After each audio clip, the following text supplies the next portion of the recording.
Anybody that's ever taught probably feels the same way, I'd imagine. You'll go into something thinking you have a certain topic in mind. Oh, I want to do this next time. And then somehow during the research to get to that point, you get totally derailed and you don't know why, and you end up on something totally different. And that is totally different. Something tonight is Psalm 73. So for anybody that's going to look this up in their Bible, we're going to stay in Psalm 73 the whole time. So this will be really an easy follow along night. No jumping around or bouncing around. So I'll give you a minute to get there.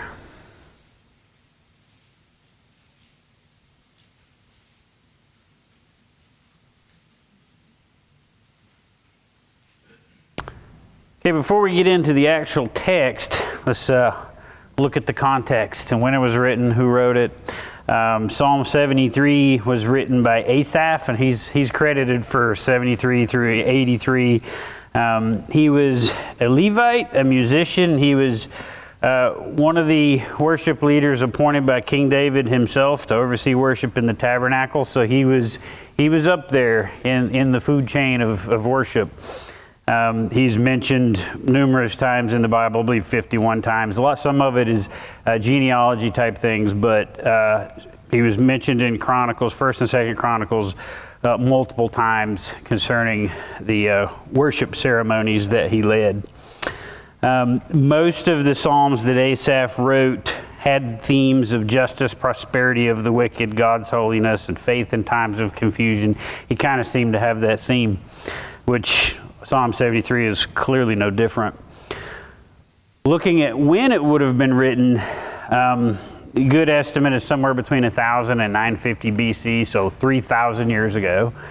And during the time of King David and possibly the early reign of Solomon is what a lot of folks believe. But either way, 3,000 years ago. And as we dive into this, you'll see it is exactly dead on valid for today, which all the Bible is. But this is very clearly something that could have been written yesterday and would apply to our daily lives. So I'm going to start off just reading straight through it.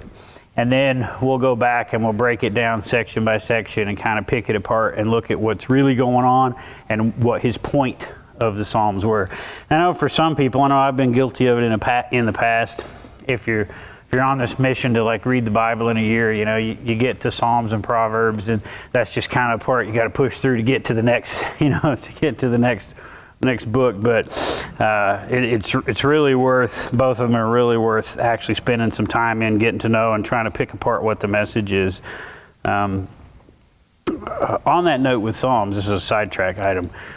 Just before we came tonight, I had some stuff playing on YouTube, and we came across, was it Mechadim? Is that what it was? Mequedim.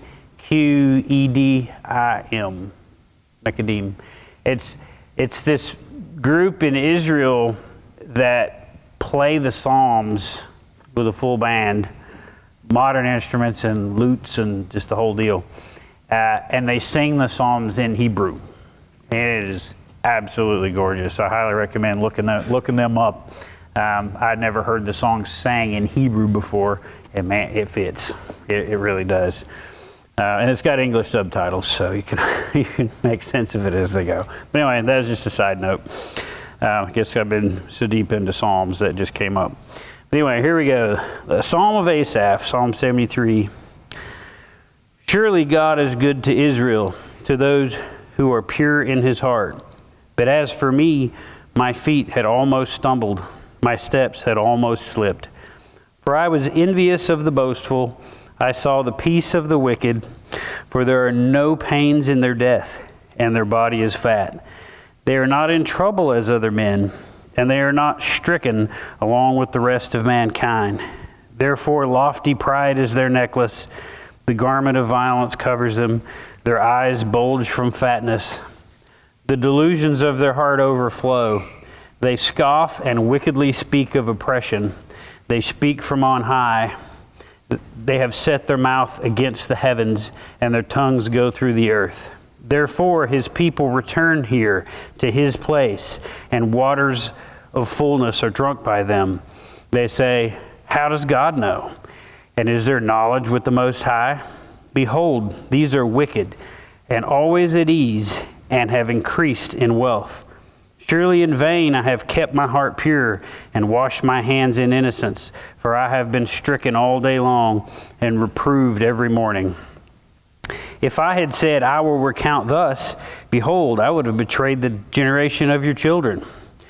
When I gave thought to know this, it was trouble in my sight, until I came into the sanctuary of God. Then I understood their end. Surely you set them in slippery places. You caused them to fall to destruction. How they become desolate in a moment. They are completely swept away by terrors, like a dream when one awakes. O Lord, when aroused, you will despise their form. When my heart was embittered and I was pierced within, then I was senseless and ignorant. I was like an animal before you. Nevertheless, I am continually with you. You have taken hold of my right hand, and with your counsel you will lead me, and afterward take me in glory. Whom have I in heaven but you? And besides you, I desire nothing on earth. My flesh and my heart fail, but God is the rock of my heart and my portion forever. For behold, those who are far from you will perish. You have destroyed everyone who is unfaithful to you. But as for me, the nearness of God is my good. I have set Lord Yahweh as my refuge, that I may recount all your works. Okay, so that obviously has an arc of change throughout. And if you look at each section and you break it down and you pay attention to little details in the things that he says, it really highlights what's going on. At a cursory view, it may just be he's envious of these rich people, and why aren't these rich people punished? But this is it's a lot more. It's really a human perspective that a lot of us have today in our daily lives. So let's go ahead and break it down. So he starts off in the very beginning in the first verse. Surely God is good to Israel, to those who are pure in heart. So he's kind of giving you a foreshadowing of his conclusion by the end of the psalm in the very beginning. It's kind of a spoiler alert, I guess you could say, for where he's going, because as you start to read, you would be dissuaded otherwise. And then verse 2, but for me. And I'm gonna highlight certain pronouns he uses as we go. But as for me, my feet had almost stumbled. My steps had almost slipped. So he's telling you up front, God is good, God takes care, but I almost had a problem here. He was pointing out that his faith was in a precarious situation. And this is even coming from a man of his position, appointed by King David himself to lead worship. And even he could have shaky times with his faith. So none of us are exempt from that, obviously. For I was envious and boastful. I saw the peace of the wicked. What his big issue here, I think, was his worldview at the moment. And I know some of you probably remember, but not everybody, and not everybody was here. A few Wednesdays ago when I taught, I talked about the earthly worldview versus the eternal heavenly worldview. And if we focus on the earthly things in the earthly life, and we lose sight of that eternal perspective that we're supposed to have, that we can be misguided and go off track. And that's kind of essentially, I think, what's going on with him here. For there are no pains in their death, verse 4. So he sees these people being wicked. He sees these people living bad lives. And as that natural human earthly perspective, he wants to see justice. He wants to see it. And they maintain their wealth, they maintain their health, they maintain this happy, from his view, life. And at least at the end, something bad should happen. Whether it's they get hanged, they get executed, they die some kind of horrible, justified death. But no, he's actually upset that he's witnessed some of these people go peacefully. Maybe surrounded by loved ones, died in their sleep. They're like, where was the justice? He won. He made it all through life being wicked and rich and comfortable and fat, and he didn't even suffer in death. Now, that's a very earthly perspective, because death is not the finish line. That's the starting line if you have an eternal view. So let's move on from there. So, for there are no pains in their death, and their body is fat. They are not in trouble as other men. They are not stricken along with the rest of mankind. Therefore, lofty pride is their necklace. Think of the point of the necklace, why I would be using that term here. A necklace is essentially an optional item that you wear to convey a message generally. If you wear a cross, you're saying you're a Christian. If you wear a Star of David, you're saying you're a Jew. If you have lots of gold chains and stuff, you're saying I've got money. There's a message you're given with a necklace specifically, because it's not a required item in any way. It's not a shirt to keep you warm and dry. It's, look at this. This represents me. That's the whole point. So I think that's why he's highlighting that here. The garment of violence covers them. Their eyes bulge from fatness. That one sounds a little weird to us, but if you look at Hebraic poetry, that's an image that they would use to essentially, not to say you're so fat and obese that your eyeballs are being squeezed out of your head from the fat, but that fat is in ancient times, especially when just being fed was a problem, fat was a term used to show excess, to show, you had extra, more than what you needed. It wasn't necessarily a physical condition. So if their eyes bulged with fatness, they were looking longingly at things that they wanted that were far in excess of what they needed. So it makes a little more sense when you look at it from an ancient Hebrew perspective than a modern perspective and us trying to make sense of it on our own. Always go back to the source and everything makes more sense. The delusions of their heart overflow. They scoff and wickedly speak of oppression. They speak from on high. They have set their mouth against the heavens, and their tongues go through the earth. Now, how many people today have you seen who are wealthy, famous, living lavish lives, who will publicly, openly speak out against God? A lot of them, right? So this is kind of the exact same scenario that we see today that he was seeing 3,000 years ago, and it was bothering him like what we see bothers us today. Like, man, how did they get away with that? How did they not get struck down by lightning just for saying that? I would feel like that would be coming, if I did it. But we see them just to continue to get away with it, and it almost seems unjust, which is driving him to this point of envy and resentment. They scoff and wickedly speak of oppression. They speak from on high. They have set their mouths, they. I haven't been stressing that enough, but that's the pronoun he's on now. They have set their mouth against the heavens, and their tongues go through the earth. Therefore, his people return here to his place, and the waters of fullness are drunk by them. So looking at this from a historical perspective, because that gets a little muddy, his people would refer to his followers or admirers, and they return to his place. So whether that's physically, mentally, or just they're in allegiance with him, and they keep coming back for the wickedness that this person's dishing out, which we see today also with leaders and celebrities and people who are all the worst things that people should be following, but there's no shortage of people willing to follow them. And it's a kind of a sign of a persistence to the loyalty of the wickedness that the people have. And the waters of fullness being drunk by them, that's a poetic image that conveys fully absorbing their worldview or their influence or their opinions and ideas. So these wicked people are spreading that into other people, and other people are absorbing it, which we see today, and everyone all throughout humanity no doubt has seen as well.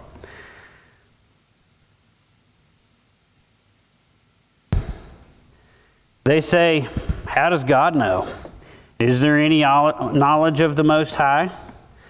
That kind of, at least to me, kind of leans toward if somebody does call them out, like, what's he know? You know, kind of that kind of thing. They're not afraid of the actions they're taking because they don't feel like anything's going to come of it. They say, how does God know? And is there knowledge in the Most High? Behold, these are wicked and always at ease and have increased in wealth. You keep seeing that kind of recurring, why do they have it so good? And then in 13, starting in verse 13, he kind of hits his own personal low point. Surely in vain I have kept my heart pure and washed my hands in innocence, for I have been stricken all day long and reproved every morning.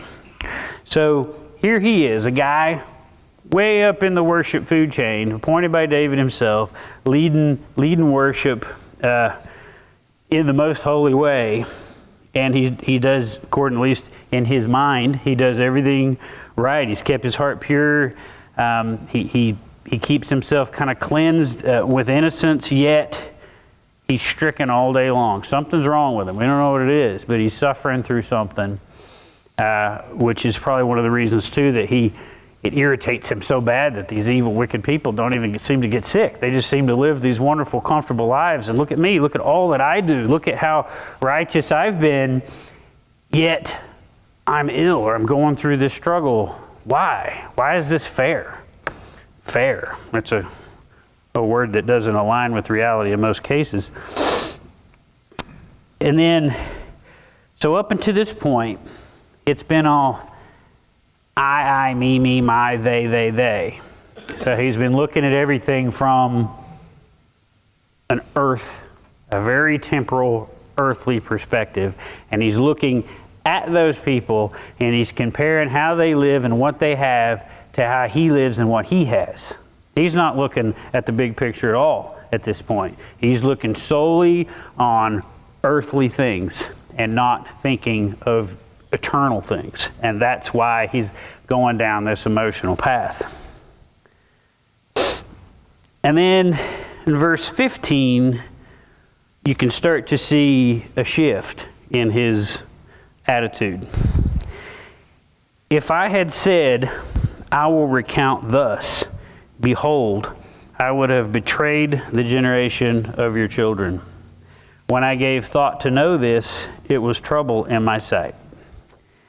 So let's think about that. What warning is he giving us there? Now, people who go through such things, who go through times of doubt and questioning, especially in the position he was in, serving in King David's court as a worship leader, if he expressed doubt that he was legitimately having publicly from his position, that would have been very detrimental to other people. Imagine if pastor had doubts and he said it publicly and people heard it. Anybody else who might have been on the fence would be like, well, if he don't even believe, why? Well, totally makes sense that I don't believe. He doesn't even believe. Or if you're a father, that's a spiritual leader of your household, and you are facing a period of doubt and you speak out about it honestly in front of your children, how bad would that derail their own faith? So this is where he caught himself. He realized all these thoughts and feelings I've been having, if I say this out loud, what's that going to do to other people? And that seems to be his turning point where he started looking at it a little bit different. So that's an important lesson for all of us to have. It's, everybody's going to have doubts. Clearly, if King David himself could appoint you to be a worship leader, you were somebody that was doing things right, and he still had a period of doubt, but he realized what he was going through would be detrimental to other people. So he at least kept it inside until he put the psalm together and had the whole story. But to teach the rest of us. But he didn't just go around spouting off, sharing his doubt, because that would have been harmful to people. And we need to remember that ourselves when we're going through trouble. Speak to somebody. Speak to your spouse, speak to your pastor, but don't just throw it out there for other people to pick up on. And then in verse 17, so just to recap 16, when I gave thought to know this, it was trouble in my sight until I came into the sanctuary of God. Then I understood their end. So what did he do when he goes into the sanctuary of God? He was a worship leader. He was involved in worship. And in a moment of worship, he came to his senses, or essentially God touched his heart in that moment, and it all became clear to him. When I was researching this, there was a guy named Mike Winger. I don't know if this was an original phrase of his or if he just repeated it.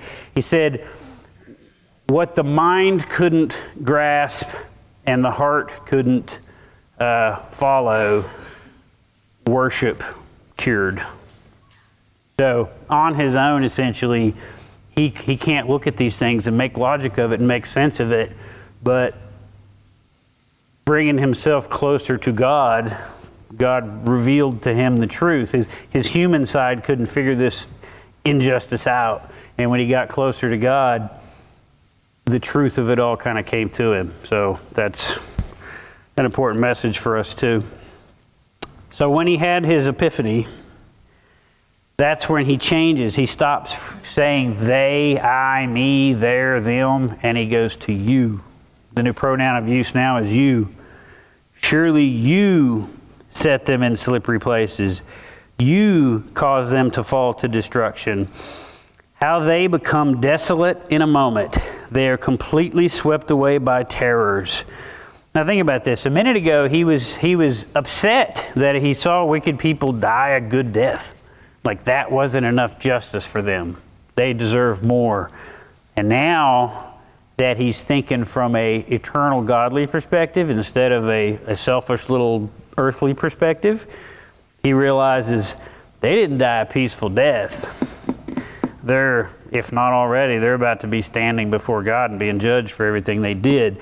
They are facing pure terror.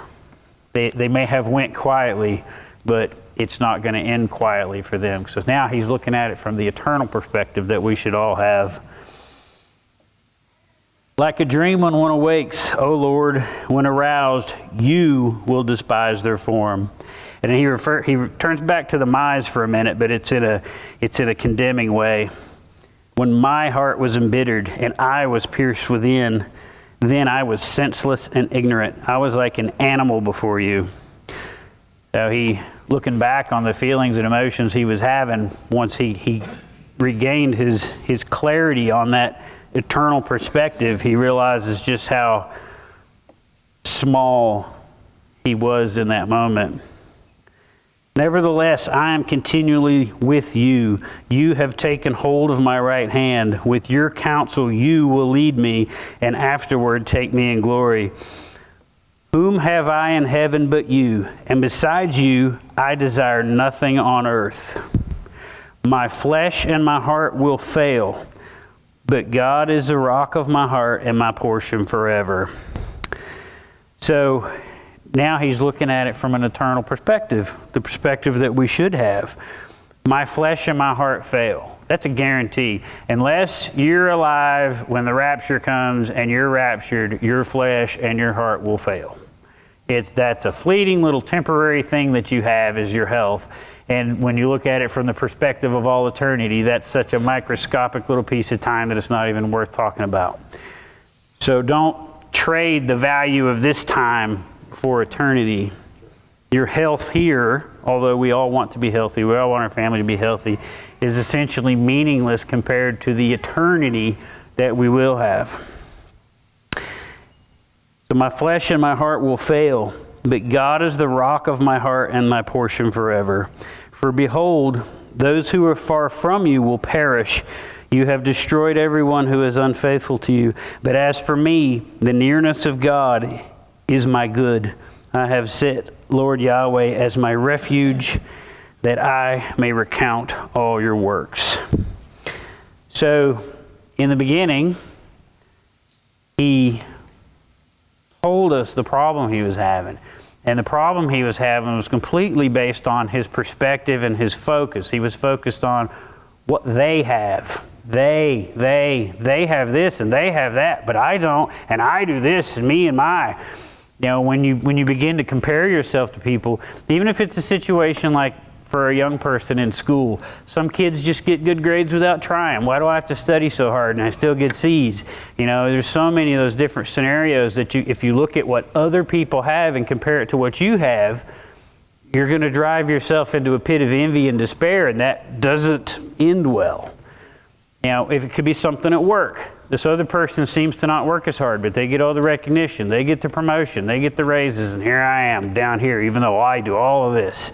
You know, and it just goes on and on and on of how you can compare that. You know, other people that you know, they have this benefit that you don't have.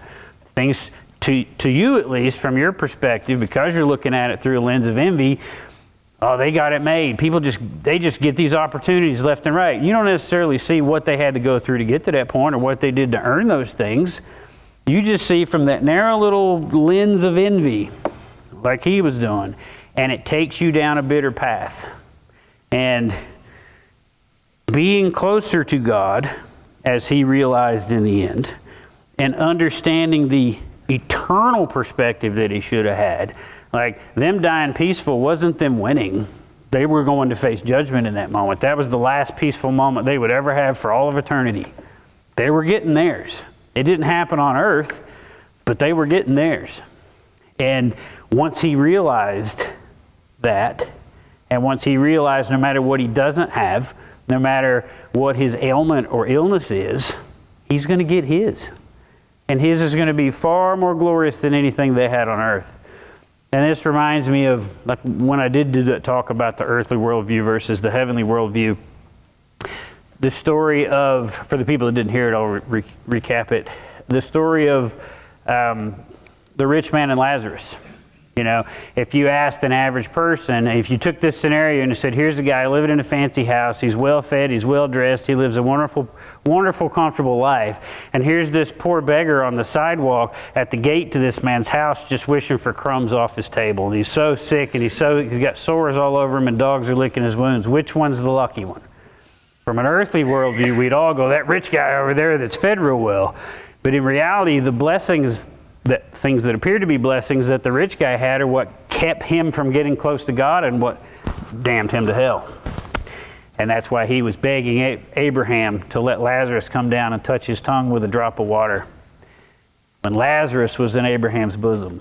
The suffering that Lazarus went through was nothing compared to the glory that he was going to have in the future. And the comfort that the rich man had was nothing compared to the suffering he was going to have forever. So if we look at things through that lens of envy because we're focused on the earthly world, we go down that path. You know, it's part of our default condition to look at things from an earthly perspective because it's the only perspective we have personal interaction with now other than the promises from God. And so sometimes we can drift from that. But if we get back to the promises from God, the truth that's in the Word, and look at it from that eternal heavenly worldview, and realize that this is just temporary, and no matter what they have, no matter what I don't have, no matter how good they've got it, no matter how maybe good I don't have it, none of that matters in the scheme of eternity. And he finally realized that in the end, and came to his senses and realized God's all I need. None of the other stuff matters. God's my portion. My health is nothing. My wealth is nothing.